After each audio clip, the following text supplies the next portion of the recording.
Ой, не росте кропе, ой, не росте кропе, по моем я городу, по моем частого колу. This is one of the largest forest wetland complexes in Europe. It covers more than 10,000 square kilometers on both sides of the Pripyat River, which runs through Belarus and Ukraine. The water level changes substantially over the year. Swamps and streams swelling when the snow melts in springtime and during autumn rains.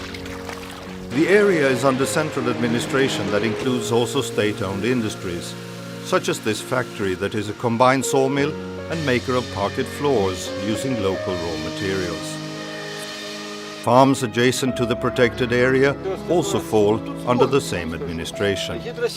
Much of the farmland is an old marshland that has been drained since the 19th century, but this process is now halted. The eastern part of the area is considered a heartland of the Belarus nation, with a long history of Slavic culture. The city of Turów goes back more than 1,000 years and has been a center of both Roman Catholic and Orthodox communities. Today, an administrative center for the Pripyat National Park. The bird life in the reserve is impressive. In one day, one can see the rare black stork, many of Europe's large birds of prey, and every European woodpecker species. The idea of a joint administration is to optimize three objectives that normally come into conflict with each other: protection of nature and biodiversity, industrial use of forest raw materials, and modern food production, by zoning, allotting different functions to different areas. It is to study this setup that an international group of researchers work in the different zones together with the local administration, using different methods within their respective fields of knowledge to gain an overall picture. The studies include fieldwork in the ecosystem, where some parts bear witness to man's effort to dry up the land. The large deciduous forests, with oak as a key component, have always been considered particularly valuable.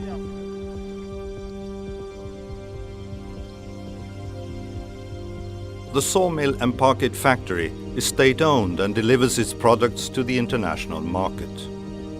The production is intended to bring added value to the country at a level that safeguards a sustainable yield of wood. The researchers were given the opportunity to discuss in place with the local administrators how this balance is maintained, as reflected in data and statistics from all areas of activity. And there was an active exchange of information between the local director of research and the visiting study group. We want to simplify it. Мы Yes. упростили их. To landscape types. So it's a very flat valley. So we have the Ну, я понимаю, вот это что.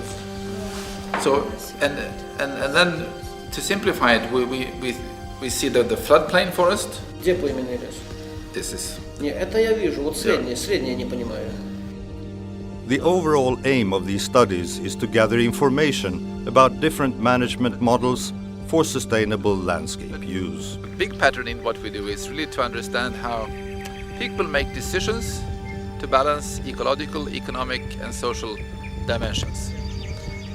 And then you might say that Belarus, given its politics and institutions, is kind of an extreme, where you have big management units. And of course, if you want to maintain values related to plants and animals that need lots of space, the Belarusian way of doing things is very efficient.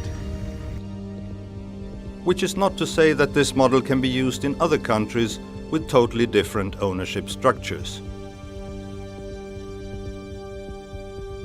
The more owners and stakeholders involved, the stronger will be the demand for a more democratic and transparent system with more decentralized decision-making.